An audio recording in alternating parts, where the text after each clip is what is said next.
Shalom Bapak Ibu dan saudara-saudara yang saya kasihi di dalam nama Tuhan Yesus Kristus.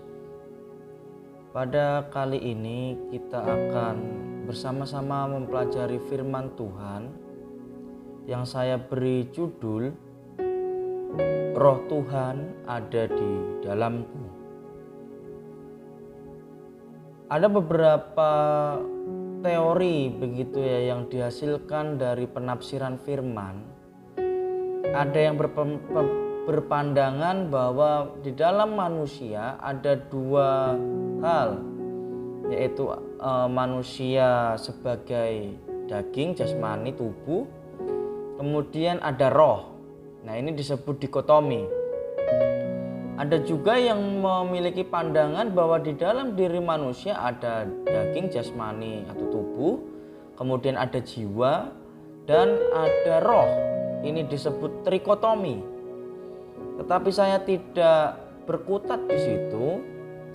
Intinya adalah bahwa kita sebagai manusia memiliki roh. Jika kita membaca di dalam kejadian pasal 1 khususnya mengenai penciptaan, Allah menciptakan manusia diciptakan sebagai ciptaan yang segambar dan serupa dengan Allah. Ketika Allah membentuk manusia dari debu dan tanah, Allah membentuk manusia pada waktu itu. Dia kerjakan dengan tangannya manusia waktu itu. Nah, setelah bentuknya selesai, maka untuk menghidupkan karya yang dibuat Allah dari tanah liat ini, Allah menghembuskan nafasnya sehingga tanah liat yang awalnya mati kemudian berubah menjadi ada daging, sel-sel, jaringan, organ-organ yang ada yang dibentuk pada waktu itu aktif karena Allah menghembuskan nafasnya ke dalam manusia pada waktu itu. Artinya memang di dalam diri kita ini ada rohnya Tuhan. Orang yang dikatakan hidup adalah ketika dia punya roh. Maka ada istilah mengatakan ketika orang yang sudah meninggal, rohnya kembali, rohnya berpulang kepada Sang Pencipta. Roh di dalam konteks bahasa Ibrani tertulis sebagai ruah ya, yang artinya nafas, angin dan roh itu sendiri. Jadi roh di dalam konteks bahasa Ibrani ditulis ruah, artinya bisa sebagai nafas, angin dan roh. Pertanyaannya adalah bagaimana jika roh Tuhan ada di luar kita, bukan di dalam kita ya. Bagaimana jika roh Tuhan ada di luar kita, bukan di dalam kita? Nah, kita akan sama-sama baca di dalam 1 Samuel pasal 16 ayat 13 sampai 14. Saya akan bacakan buat kita semua. Ayat 13, Samuel mengambil tabung tanduk yang berisi minyak itu dan mengurapi Daud di tengah-tengah saudara-saudaranya. Sejak hari itu dan seterusnya berkuasalah roh Tuhan atas Daud.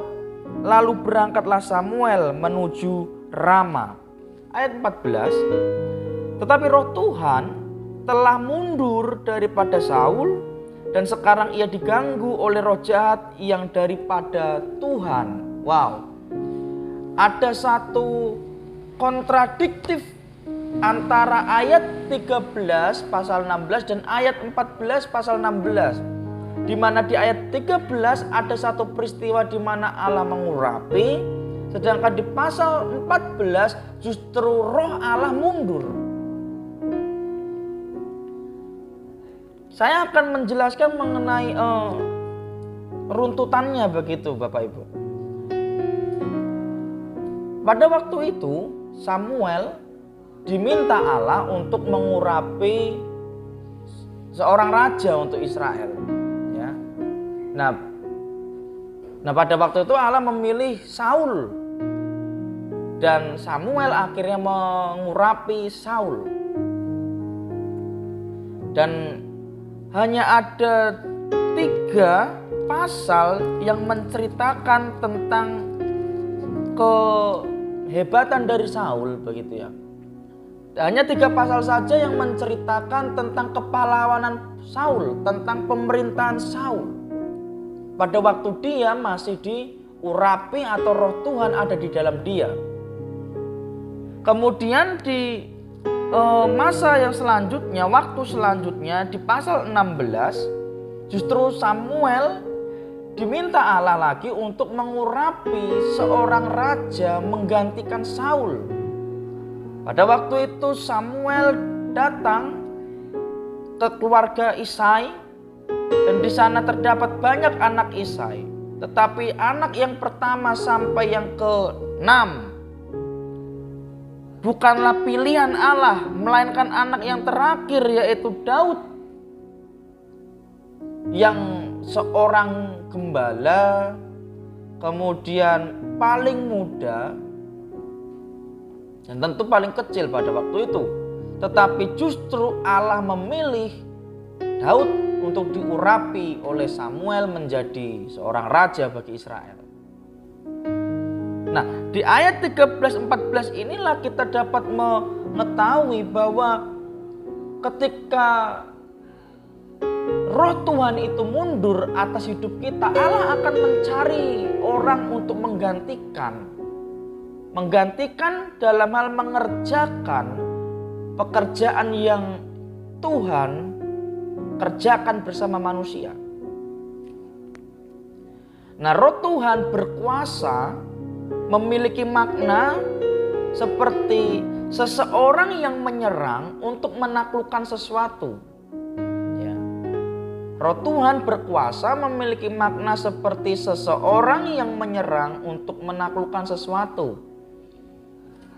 Selanjutnya, roh Tuhan berkuasa memiliki arti menjadikan kuat, makmur, sukses. Arti roh Tuhan berkuasa seperti seseorang yang menyerang untuk menaklukkan sesuatu itu bisa kita artikan bahwa Allah itu bekerja, roh Allah, roh Tuhan bekerja di dalam hidup kita untuk menaklukkan diri kita di bawah kekuasaannya roh Tuhan. Nah, dan ketika kita sudah ada di dalam kekuasaan Tuhan, Dia menjadikan kita menjadi pribadi yang kuat, makmur, dan sukses. Tetapi saya tidak mengartikan ini sebagai satu kemakmuran untuk kaya, untuk menikmati keduniawian. Tidak. Tetapi ada pencapaian yang Tuhan, yang roh Tuhan izinkan untuk dicapai oleh orang yang diurapi atau orang yang hidupnya dikuasai Tuhan. Dan semua ini adalah pekerjaan roh Tuhan yang bekerja di dalam diri seseorang yang dikuasainya. Bukan hasil dari kekuatan si manusianya, tetapi murni karena roh Tuhan bekerja. Ketika Daud diurapi atau dikuasai oleh roh Tuhan, Daud mengalami pertambahan hikmat, pertambahan keberanian, pertambahan kepedulian terhadap rakyat, serta segala sesuatu syarat yang harus dipenuhi untuk menjadi raja. Hal ini dibuktikan ketika Daud yang sedang berada di dalam penggembalaannya, dia diminta untuk mengantarkan bekal bagi kakak-kakak yang berperang. Dia melihat waktu itu tentara-tentara Israel yang mengalami kesulitan untuk mengalahkan Goliat, dan di situ muncul kepedulian, keberanian, hikmat dari Daud untuk membantu, untuk berperang. Maka dia pun dimampukan oleh roh Tuhan berperang melawan Goliat pada waktu itu. Namun berbeda cerita dengan Saul, di mana Alkitab katakan roh Tuhan telah mundur daripada Saul. Roh Tuhan mundur memiliki arti Allah telah meninggalkan. Wow, ini menjadi satu kengerian bagi kita sebagai manusia. jikalau sampai Allah yang ada di dalam diri kita atau roh Tuhan yang ada di dalam diri kita ini meninggalkan kita. Bukan berarti ketika Tuhan tinggalkan kita, kita mati secara jasmani. Bukan seperti itu juga, tetapi kita kehilangan daya, kita kehilangan kekuatan, kita kehilangan dorongan untuk terus maju karena Tuhan mundur daripada kita. Tuhan meninggalkan kita. Saul ditinggalkan roh Tuhan bukan karena Tuhan bosan kepada Saul, tetapi itu karena murni kesalahan Saul yang mengakibatkan roh Tuhan mundur daripadanya. Artinya Saul dululah yang meninggalkan roh Tuhan karena ketidaktaatannya. Cerita Saul tidak taat memang seolah-olah seperti dilema. Karena ketika kita sebagai manusia memahami apa yang ingin Saul lakukan pada waktu itu, jadi Saul diperintahkan Allah untuk menumpas suatu bangsa. Tetapi ketika Saul sudah menumpas bangsa, Saul meninggalkan ternak-ternak bangsa tersebut. Padahal perintah Tuhan adalah dimusnahkan semua, baik manusianya, ternak-ternaknya. Hartanya nggak usah dijarah begitu. Tetapi Saul akhirnya meninggalkan ternak-ternak bangsa yang harusnya yang dimusnahkan itu dengan motivasi agar ternak-ternak itu atau binatang-binatang itu dipersembahkan kepada Tuhan, menjadi korban persembahan. Nah, ini menjadi satu hal yang baik menurut kita manusia, bahwa dia ketika selesai berperang dia mempersembahkan korban. Tetapi hal ini melawan, menentang, memberontak terhadap perintah Tuhan. Sebab perintah Tuhan adalah jangan sisakan satupun dari yang hidup pada bangsa itu. Tapi Saul menggunakan pikirannya. Dia merasa apa yang dia lakukan itu benar dan baik untuk Tuhan.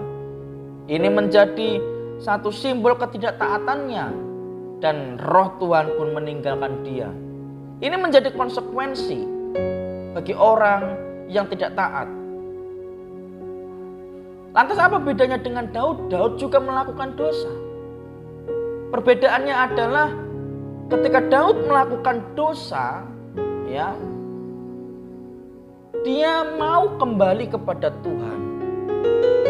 Dia mengakui dosanya, dia mengakui kesalahannya. Dia meminta pengampunan Tuhan. Meskipun dia pun juga sebagai manusia mengalami yang namanya kejatuhan demi kejatuhan.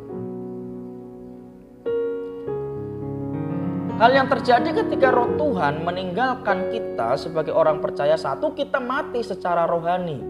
Artinya hubungan kita dengan Tuhan itu terganggu, ya, bahkan bisa terputus.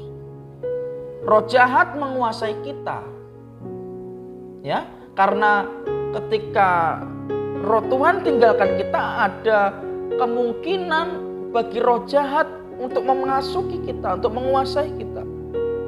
Ketiga, hidup tidak damai.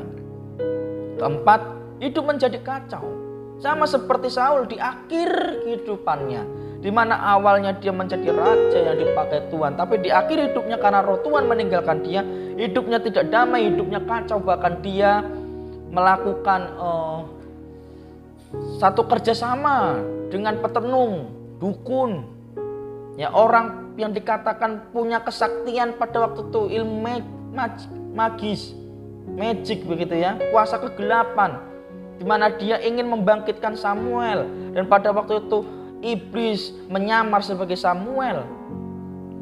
Ini menjadi akhir kehidupan yang tidak baik bagi Saul ketika roh Tuhan telah meninggalkan kita, telah meninggalkan dia. Bapak, Ibu, dan saudara yang dikasihi dalam nama Tuhan Yesus, di dalam diri kita ada roh Tuhan.